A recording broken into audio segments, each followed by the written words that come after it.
иқболи неъматулло собиқ мудири шуъбаи маорифи ноҳияи рӯдакӣ ки ҳангоми кор дар ин мақом ба иттиҳоми ришвахӯриву сӯистифода аз вазифа боздошт шуда буд бо пардохти 68 000 сомони ҷарима раҳо шудааст.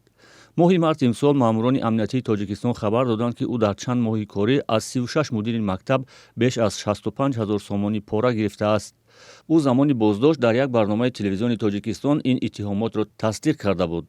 дар мобайнҳои моҳи декабри соли 2022 ба хотири аттестатсия гузарондани директорони муассисаи таҳсилоти миёнаи умумии 182 ба маблағи 2000 сомонӣ, аз директори мактаби 123 2000 сомонӣ, аз директори мактаби 65 ба маблағи 4000 сомонӣ, аз директори мактаби 66 ба маблағи 5000 сомонӣ, аз директори мактаби 173 ба маблағи 4000 сомониро гирифтам.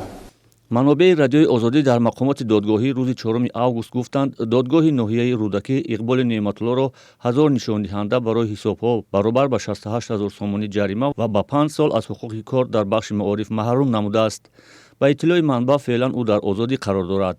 маълум нест худи иқболи неъматулло ба ҳукми додрас чӣ назар дорад, вале дар додгоҳи ноҳияи рӯдакӣ гуфтанд, ҳукм моҳи июн эълон шуда, собиқ мудири маориф бар он эътироз ё шикояти кассатсионӣ набурдааст.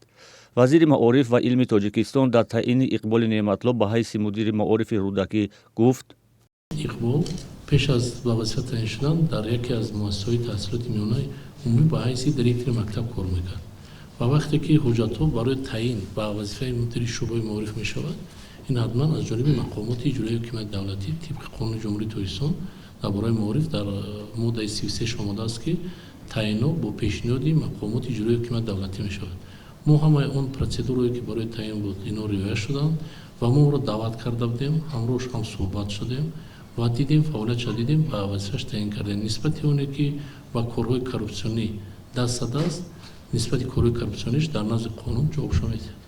иқболи неъматуллои 32 сола худаш иқрор шуда буд ки қабл аз таъин шуданаш ба вазифаи мудири маорифи ноҳияи рӯдакӣ чанд сол пеш дар яке аз мактабҳои ноҳия муаллими таърих кор кардааст.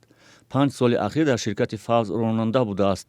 шӯҳрат қудратов, ҳуқуқшиноси тоҷик, мегӯяд қонун барои чунин амали фасодкорӣ ҷазои маҳрум сохтан аз озодиро пешбинӣ кардааст.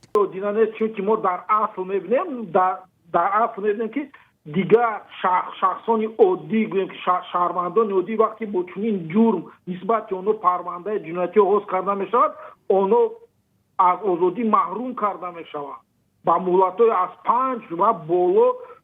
иқболи неъматулло дар моҳи октябри соли 2022 ба ин мақом таъин шуда ва 4 моҳ кор кардааст. боздошти мудири шуъбаи маорифи ноҳияи рӯдакӣ ба иттиҳоми ришвахӯрӣ баҳси таъини афроди номуносибро ба мансабҳои давлатӣ дар шабакаҳои иҷтимоӣ доғ кард.